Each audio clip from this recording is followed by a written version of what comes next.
এজন অসমৰ মুখ্যমন্ত্ৰী এনেকুৱা ধৰণৰ মন্তব্য প্ৰদান কৰিব পাৰে নেকি যে অসমীয়া ৰাইজে চিনি নোপোৱা বাংলাদেশৰ নে কৰ সেই মমতাজৰ কথা কৈছে যে অসমত হেনো কোনোবা অনুষ্ঠানত বাংলাদেশৰ মমতাজক মানে অনুষ্ঠান পাতিবলগীয়া দিয়া হৈছিল, তেখেতক মাতি অনা হৈছিল।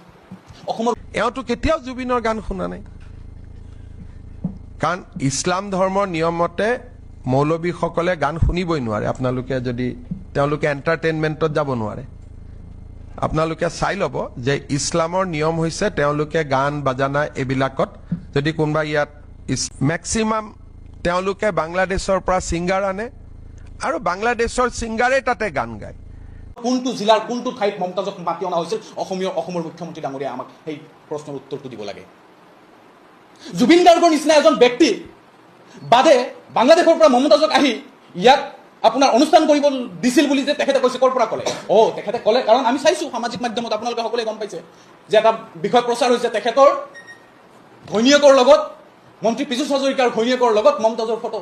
তাৰমানে মুখ্যমন্ত্ৰী ডাঙৰীয়াৰ পত্নী, পীযুষ হাজৰিকা ডাঙৰীয়াৰ পত্নী আৰু মমতাজ বান্ধৱী। এই কথাটো স্পষ্ট হৈছে।